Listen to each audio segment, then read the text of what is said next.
So this is my Marin Gestalt X10, and about a year ago, I upgraded the wheels with these ICAN G24 wheels. These wheels have been absolutely phenomenal, coming in right under $700 with shipping and everything.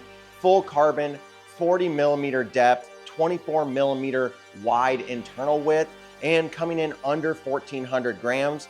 I have had zero issues with these wheels, but after riding these wheels for a solid year, I wanted to try a brand that I truly trust and I've ridden on a lot of my other bikes. And that is a set of Hunt gravel wheels. These are their 40 millimeter wide gravel carbon race V2 wheels. Hunt actually sent these to me to try out and see what I think compared to my ICAN wheels. I really can't wait to try these because I'm a huge fan of Hunt products. They offer premium products at a budget price, and I want to see if these actually compete or outperform the ICAN wheels.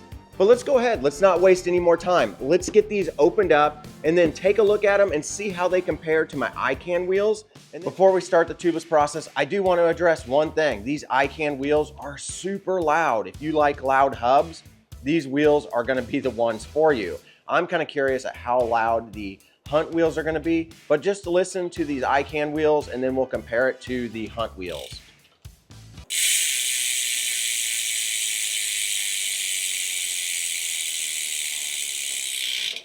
Very nice. All right, when getting a set of Hunt wheels, they pretty much all come in the exact same style of box, so the unboxing experience is pretty much the same across the board. Now, some wheels will come with additional spokes, some won't, or these are gonna have aluminum spokes, so more than likely inside this package here that you'll get in the box, I bet you we're gonna find some spokes in here. The nice thing is they also include some valves. Now, if you're using tire inserts, the last time I saw these valves, yep, they will not work with tire inserts, and they've changed them just a little bit. They no longer have the Hunt cap on there. There's just a standard plastic cap. So this is what the other type of valve covers that I've seen from them. They've got this nice metal top to them. Their logo is put on there. And then there's also a valve core remover in there. I'm not sure why these didn't come with that. I think that this is a really cool design. These are super easy to take on and off. The standard plastic ones that are in there now, I'm not really sure. I'll have to try to find out if that's just something they're changing or if maybe they ran out of these and they're waiting on a shipment. But I do hope that they put these back in the box because these are actually really nice.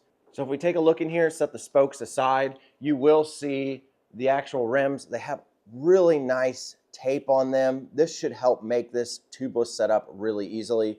Now, whenever you pull these out of the box, this all cardboard will just come off of here. Set this down. Wow, these are really light. You'll have a protector for your free hub, and then there's also a little spacer in there depending on which style you got. I did get HG, and the reason why I got HG is because the cassette that I have on here is a 12-speed, and I'm running the wheel top shifting setup, and I'm running I believe it's a VG Sport Greer cassette on here. I may upgrade that to maybe a Shimano or a SRAM 12-speed. And if I do that, I can just get on Hunt's website and you can actually order new free hubs. Now, whenever you order these, you just order them with the free hub that you really want. And I wanted HG because that'll work with my current cassette. So taking a closer look on these, you do get a nice Hunt logo, and these are gonna be 40 millimeters in depth. And then you're gonna have 25 millimeters of internal width, which is nice. This is gonna be a little bit wider. This is gonna make my tires that I currently have on there just a tad bit wider. That's gonna be super nice. Having a little bit wider tire is gonna be beneficial in the long run. But it does look like they went with the standard Hunt logoing. Very, very simple, very, very clean. You've got a 40 CGR right here. Now right here, one of the logos is the H Cyclo logo. And basically, from what I understand, that is the process or terminology that they use for the process that they have to make these wheels.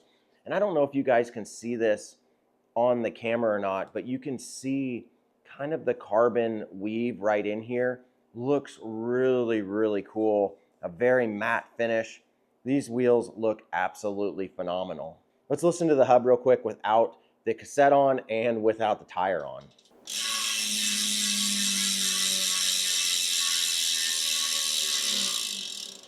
Sounds pretty impressive. And something about the hub that's on here, this is a 40-tooth dual-sided ratcheting hub, and this particular one has 9 degrees of engagement.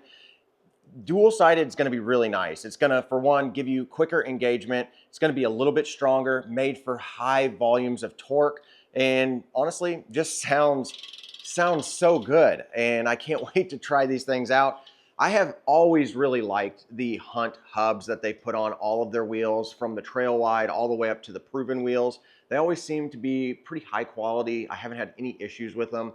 And I like the fact that this is a 40-tooth with 9 degrees of engagement.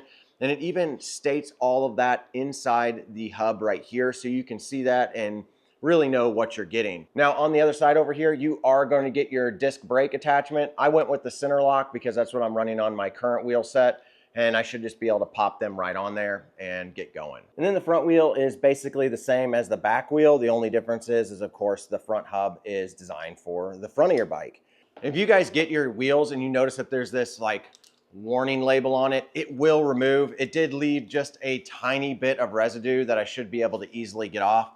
But whenever you get yours, if you're like, what is this ugly warning label? But it does remove from your wheel relatively easily. Now Hunt does have a recommended tire width on this. They recommend 35 millimeters all the way up to 50 millimeters, but they say that these will work with 25 all the way up to 60 millimeter tires. I'm gonna run 45s, so I should be right in that sweet spot. Okay, so next up on the list is to install the valves. This is super easy, and I did notice that on these wheels, there is kind of a special insert here to make the valve go flat. That's pretty cool. I haven't ever seen that before on a set of wheels. One thing on Hunt wheels is that they do poke a tiny, tiny hole, as you guys can maybe see it right there. My recommendation is don't just stick the valve in there. I've done that before and it's tore the tape a little bit more than what I needed. Is take your Allen key, find that little hole, and then just kind of a real small Allen key and just kind of slowly push through there until you get a little bit bigger hole. There we go. Then I usually just swirl the Allen key in there just to get it a little bit bigger so that the valve fits through nice and cleanly.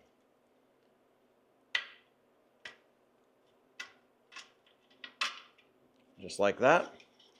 And then you can put on your valve nut, which is this little circle deal that you pulled off. And being that it's flat down here, that should sit nice and flush now. Now, Hunt claims that the wheels will come in right at 1431 grams, and I wonder if they're weighing those without the valves. So I did a little bit of weighing myself, and I came up with 1455 on my scale, so pretty stinking close. And the front wheel came in at 670 grams, and the back wheel came in at 785 grams. These wheels are insanely light. All right, so we're to the point where I'm ready to remove the ICAN wheels and remove the tires. I am using some Delim tires on here. These are going to be the same ones that I'm going to use on the Hunt wheels. I've got a SpeedX in the back and a Lomer in the front. I've been really happy with these tires on my gravel bike. I've also used this brand on a few mountain bikes, and they performed really well. Have no complaints with these particular tires as of this point. I am going to be using something a little bit different. I am going to try out this WTB tire sealant. Have you guys ever used this? I am typically a Stans guy, but for $33 for 32 ounces of Stans, that was pretty pricey. I wound up getting 128 ounces of WTB tire sealant for right around 80 bucks. That is a fraction of the price of Stans, so I'm hoping that this stuff performs well. Let me know what you guys think of the WTB tire sealant on your gravel bike or on your mountain bike.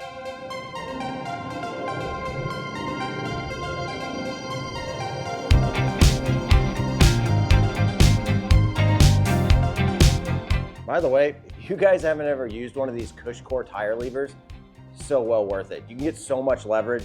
There hasn't been a tire that I haven't been able to pop off the rim or help me put on the rim with this particular lever. It's expensive, but it is really well worth it in your shop.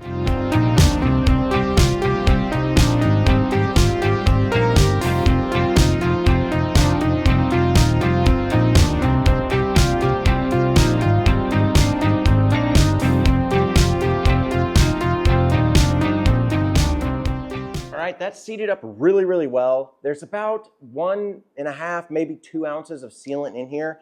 I'm just gonna let that ride. That's stand sealant that's in there. So this isn't the new WTB stuff that I was planning on using, but I've got that as my backup if I need to add some more. And we'll see what the back tire actually has. Maybe it's got the same amount of sealant. I can't remember when I last added sealant, but it had to be relatively recently. So yeah, these things seated up real easily with a compressor, no problems whatsoever. All right, let's go ahead and start on the back tire.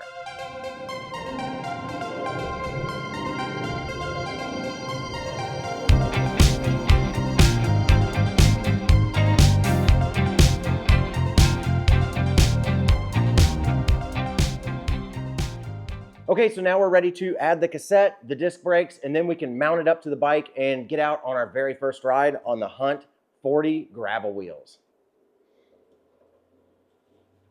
Now I am using a 6-bolt to center lock adapter because my Tektro discs are 6-bolt and the wheels that I went with ICAN were center lock, so I went with center lock on the Hunt wheels, and I already have these 6-bolt adapters.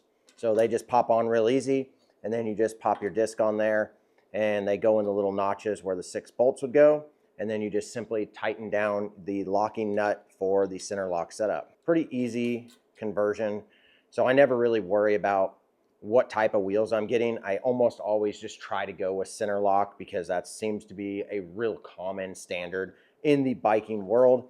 Now, if you get into some of the e-bikes, seems like 6-bolt is going to be the standard on there.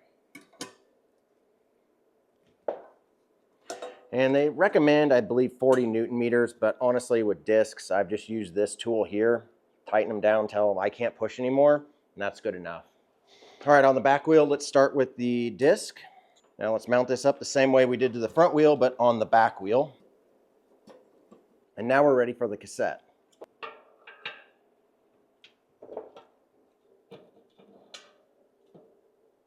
Now on this, whenever you get your Hunt wheels, if you order HG, there's a spacer in here. They put a little rubber band on it so it doesn't fall off. Pay attention to your wheel set whenever you remove the cassette. If it has a spacer, you're gonna need it. If it doesn't, then you're not gonna need it. So something that might be controversial that I do, and I would like to get your opinion on this, I don't put grease between the cassette and the free hub. I think it just attracts dirt, and also it can wash away really quickly. This isn't a place where something can get seized up. I've never had a cassette on here get seized up where I can't pull it off and maintenance it. This is just something that I don't think it's a good idea to put grease on there. I think it can cause grit and grime to get stuck to the free hub and to your cassette, causing it to prematurely wear out.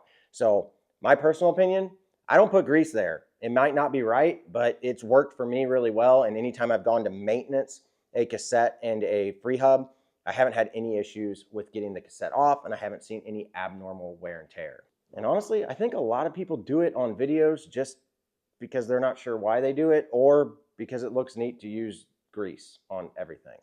All right, both wheels are done. Everything's mounted up. Let's go ahead and put them on the bike.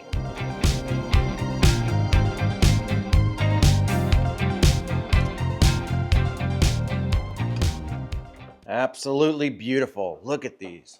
I love the simplistic look of a Hunt wheel, and their carbon looks absolutely awesome whenever the light hits it.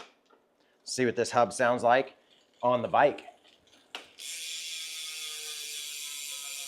Nice. That's pretty good. All right, guys, check these wheels out. They look absolutely amazing on the Gestalt X10. Hunt just makes some really nice looking clean wheels. I can't wait to get these out on some real gravel roads. Unfortunately, the weather has been a little bit on the too cold to ride side, in my opinion, and I haven't been able to get out and ride with these on a full adventure yet. But make sure you guys subscribe and stay tuned, because I will definitely be using these a lot over the coming year. And if you guys want to pick up some Hunt wheels yourself, I'll put some links down below. But as always, get out there and ride your bike.